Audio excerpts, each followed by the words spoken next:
Hey, this is Big Guy DIY. I'm going to do a little video on covering this sled. Excuse me. This is a 2025 Polaris Voyager 650 with a 146 track. For 2026, they've added to this lineup. What they've added now is 155 track length. And I think, don't quote me on this, I know they definitely offer in a 650, but I think they're offering it also with an 850 engine for 2026. But I wanted to point out what's the difference between this sled and why I chose it versus other sleds. I say the main competitor obviously would be the Skidoo Backcountry with a 146. So I was kind of choosing between the two. And in the end, I'll talk about pricing, because right now, today is March 27th, 1995. March 7th, 2025. We're in the middle of a tariff war due to the current administration. And so it's going to affect possibly prices on this. It definitely will affect prices on Skidoo coming down from Canada. So let me turn the camera around and we will go over this sled and show you what the options are, not options, but what is standard on the sled. And then I'll talk about what it's comparable to by Polaris.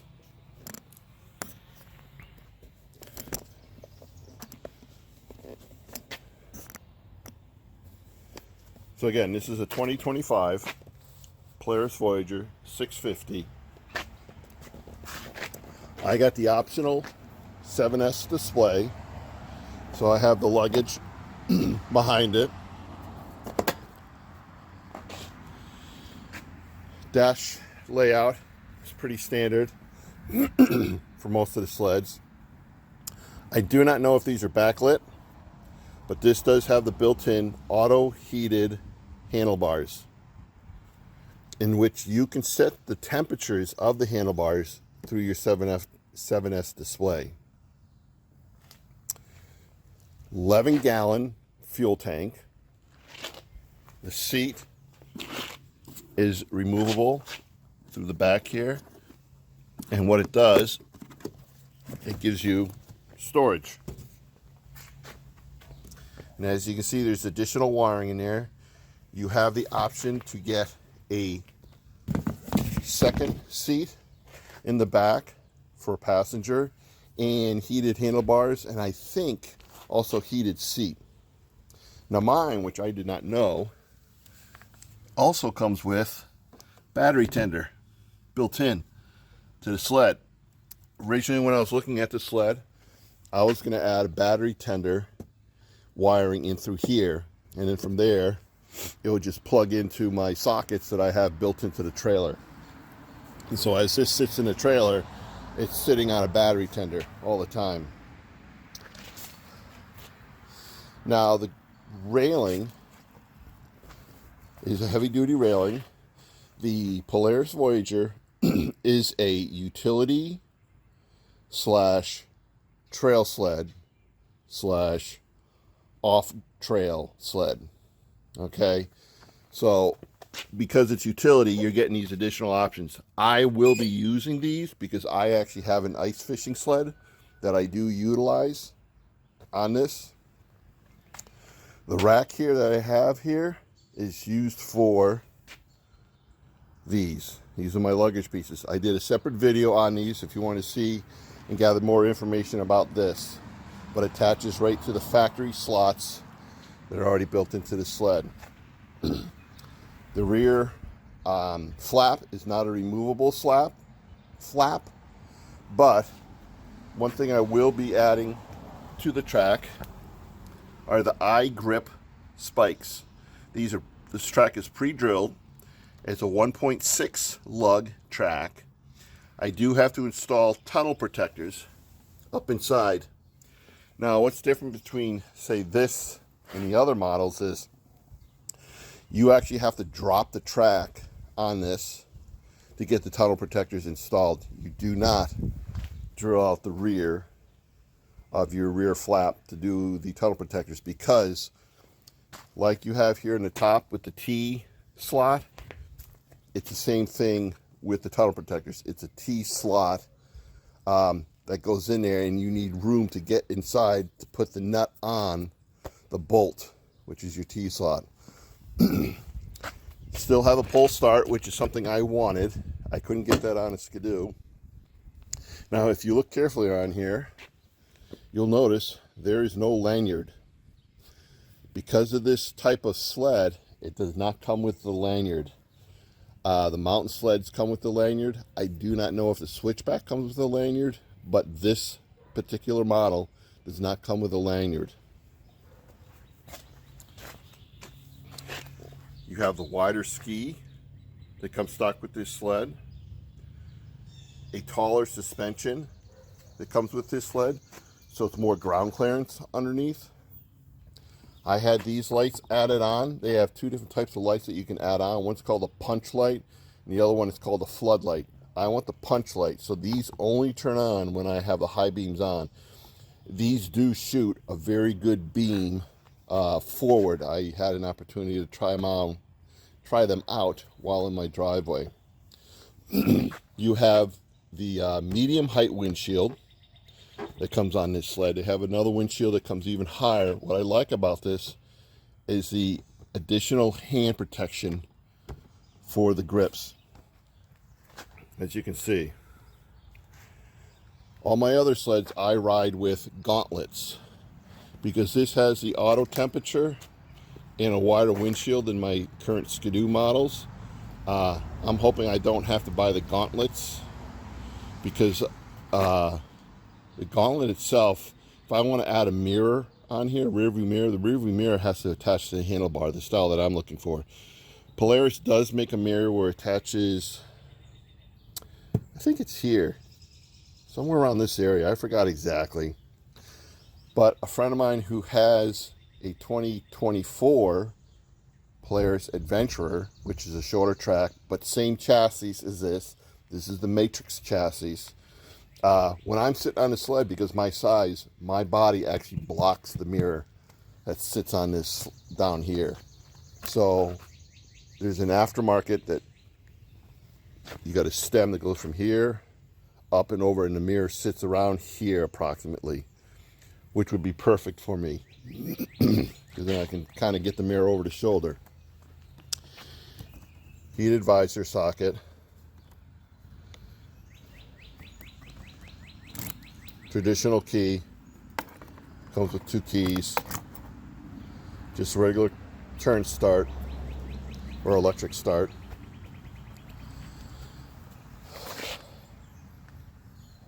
And I'm looking at, look at the track here. This is the dealership I purchased it from, the Oquassic Marine. They are out of Oquassic, Maine, which is also a town within a town, Rangeley, Maine.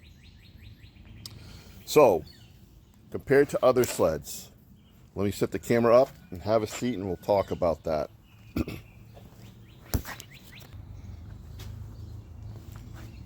So, my size, I'm 6'3", with all my gear on. I'm probably around 320, between 320 and 330 in weight. Keep that in mind, because that's actually important to this. Being 6'3", the ergonomics of the sled was very important to me. I sat on the backcountry, and I also own a Renegade, so basically the same chassis. My Renegade has a riser on the handlebar, but even when I'm standing, I don't have to slouch over. My other Skidoos, one of the handlebars moves back and forth, or the other one just has a riser on it, and I don't have to slouch over when I'm standing. That was the first thing I noticed with the ergonomics on this.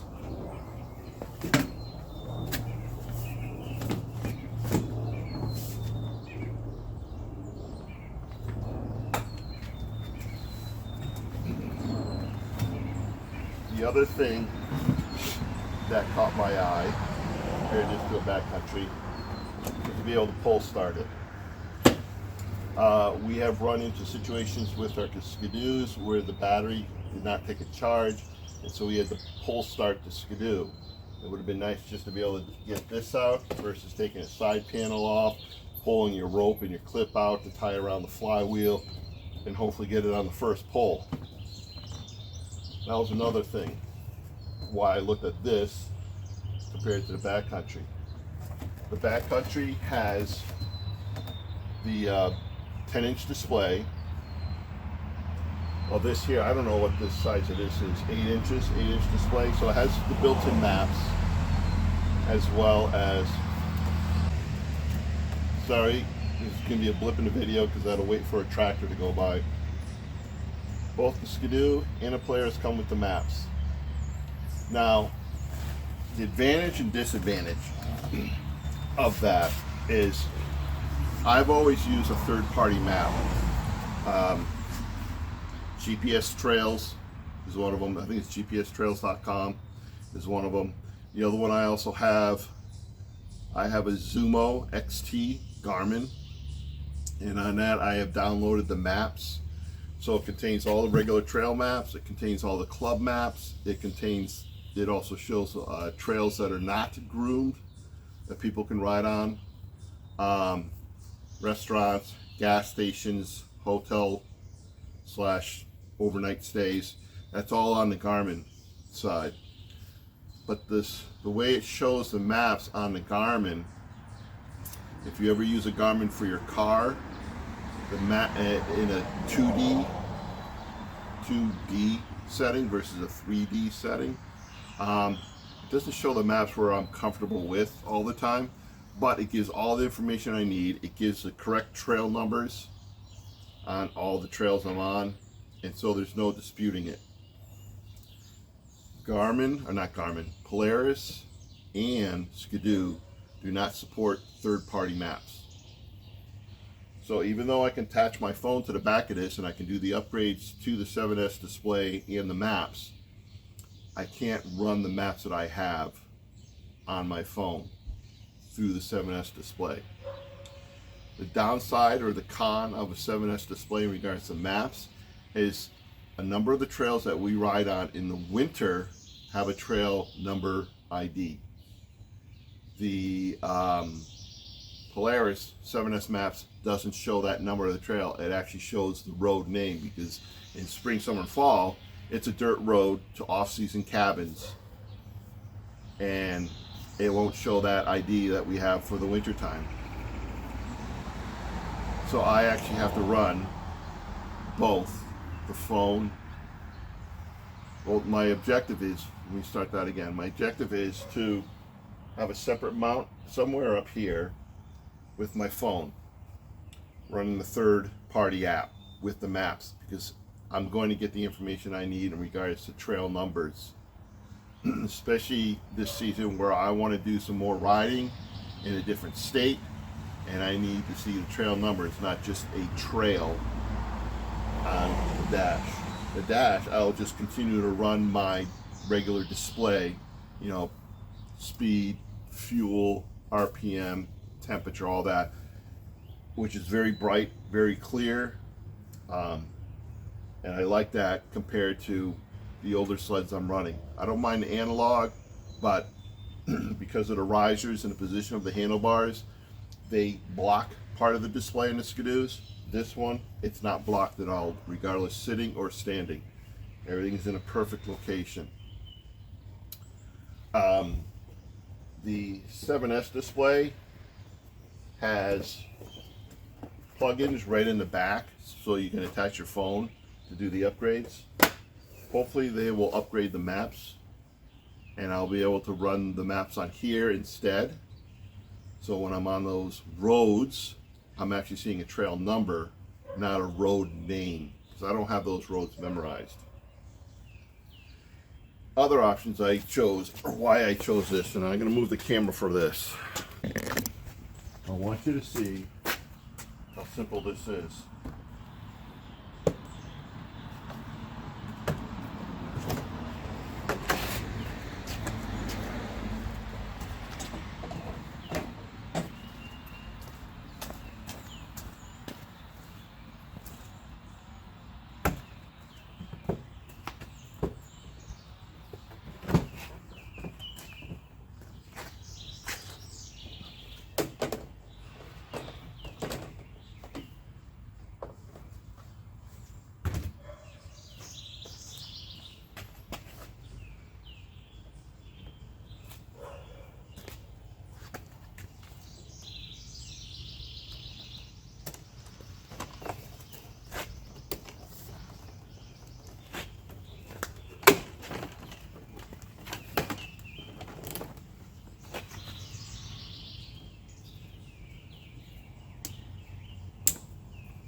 So how long did that take me? 1 minute. Let me give you a close-up here. This is a heavy-duty bumper compared to Switchback, which is a much smaller bumper.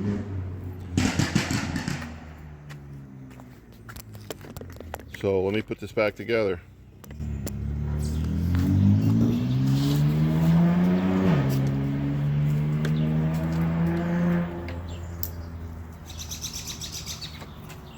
Just the one plug.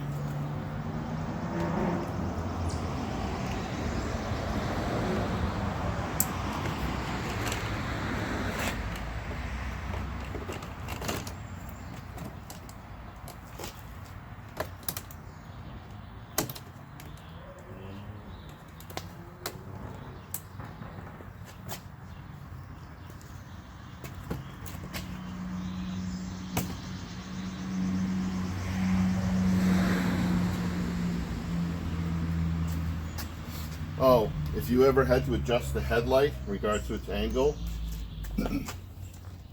by taking off this one side panel, you have access behind here, so you can change the angle of your headlight.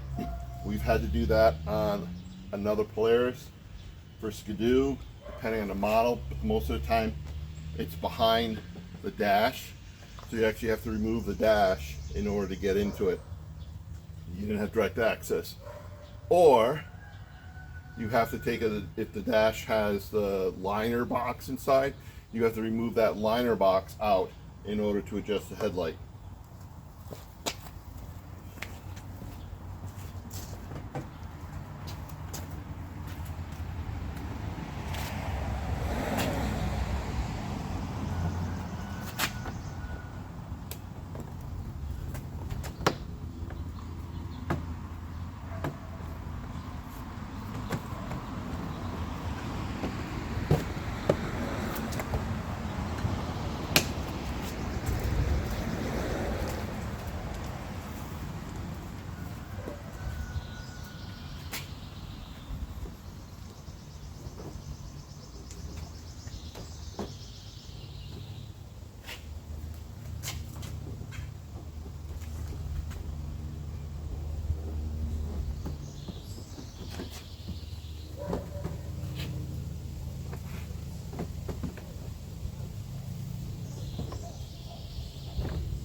There, done. All back together. So, question is why did I choose a Voyager over the backcountry? One is price. Because of the current tariffs right now, I think anything coming in from Canada was like 25% tariff. So I put the price of the backcountry at that point when I was looking around up at $17,000. Set up pretty much stock. The things that I would change on the backcountry is I would go to a wider ski on the front end. I go to a taller lug on the track that came with it. Something between a 1.3 to a 1.6 for a lug on the track. I'd want a towing bumper on the rear. I would need a different handlebar neck for my height and to be able to stand and sit in one motion. I'd have to do the upgrade on the dash. What else was there? Oh, I'd also have to change the rear suspension. Because of my size and weight, the stock suspension that comes with the Skidoo is basically for someone that's like 275 and under. All three Skidoos that I currently own, I've upgraded them to the Fat Boy spring, as I tend to call them, on the rear end. So that $17,000 price begins to go up. This I purchased at the end of the season for $14,000. Why did I go with this, say, over a Switchback with their which both are basically almost the same, but I will point out the differences. Is the Switchback was $1,000 more, and what I would have to change in the Switchback is the skis, the rear suspension, which is, when I say rear suspension, I'm talking about the ride height. Okay. The track lug, rear bumper, display, you can option it with the 7S display. And the front, I think I said the front ski. Oh, and the front suspension is also different on a Switchback. So the chassis is the same as the Switchback. It's the Matrix chassis. So what makes this difference compared to the Switchback? So I've pushed the Skidoo out. I wasn't going to look at it because of the pricing and what I would do to make it fit my need. With the Switchback, it also had a lower windshield. I would switch it to a higher windshield. So this sled is identical to the Switchback, except it comes with the wider skis, off-trail skis. It comes with a heavier ride height spring in the back. It's the heavy spring because this is a utility sled, so I don't have to change that. It already comes with the hitch on the back, so I don't have to change that. It comes with the heavy duty bumper on the front. I don't have to change that. It comes with a 1.6 lug track. It does not come with the picks on it, so I'd have to add the picks. That's no big deal. Higher windshield. This sled was ordered from the dealer with the 7S display, so I already got the 7S display. I ordered, as I talked about earlier, is the punch lights, which operate only on high beam. There are additional lights I could order aftermarket. It's a set that install right here for low beam. If I want to do something to support the low beam light, that I won't decide on until I get some miles on this sled. The front suspension and the rear center rear shock is different from a Switchback. It is a heavier shock and front suspension because it is being a utility sled. This also sits much higher, well, I won't say much, but this also sits higher off the ground in the front end compared to a Switchback.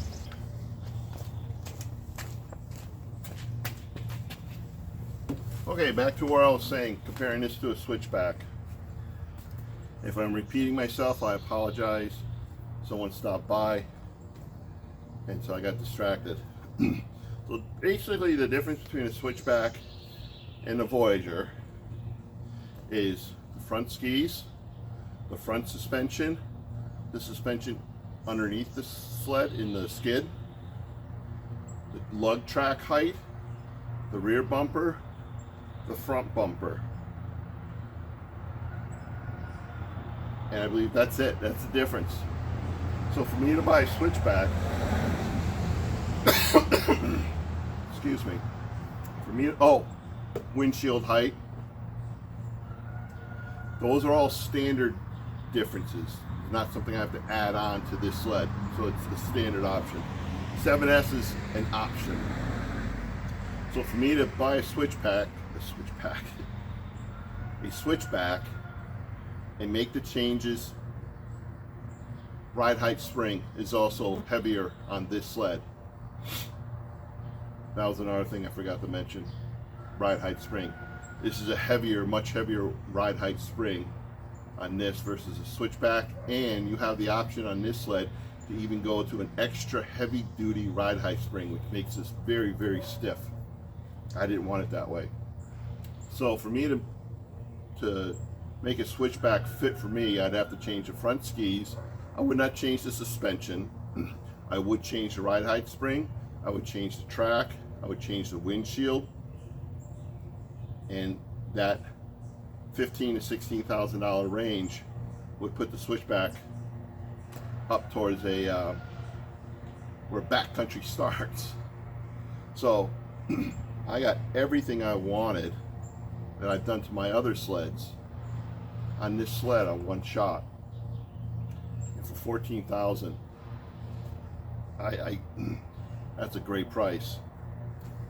So again, this is why I chose a Voyager over a Switchback and a Skidoo backcountry.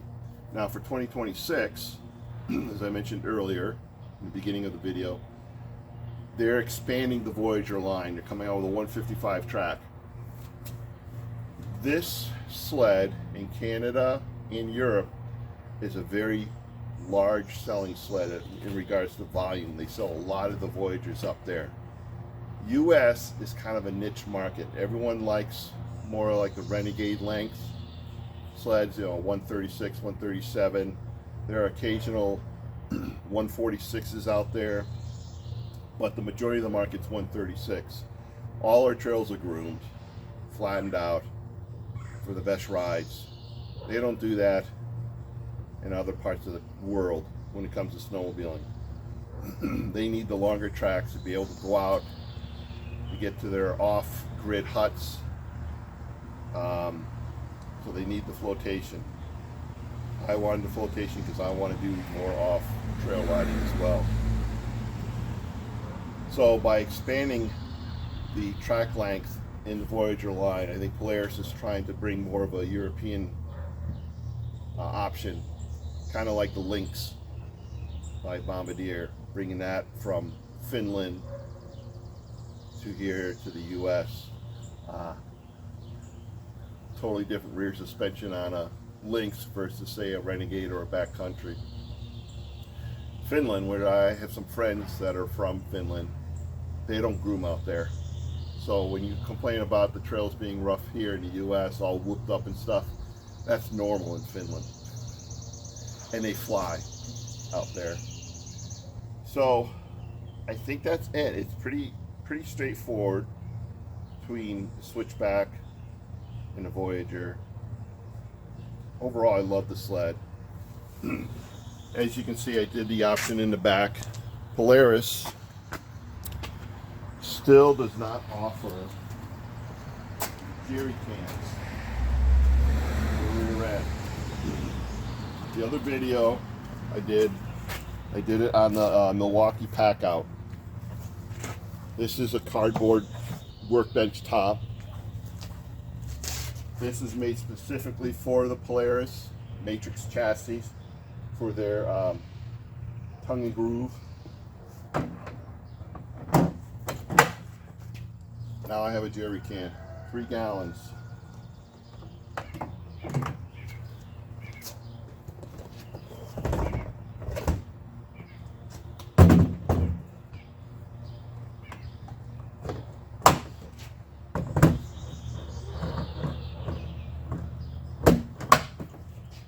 Now I have the box, carry anything else with the jerry can.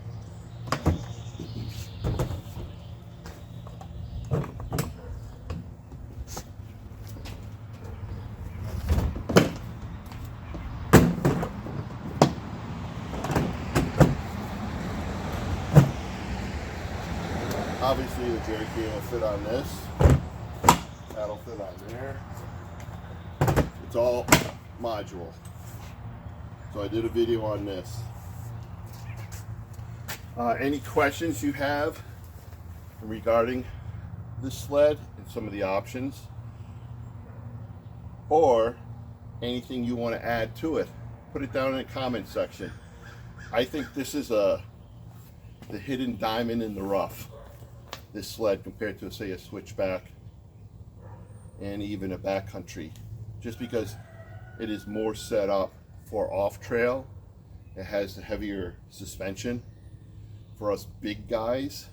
I mean, this is perfect for a big person. It really is.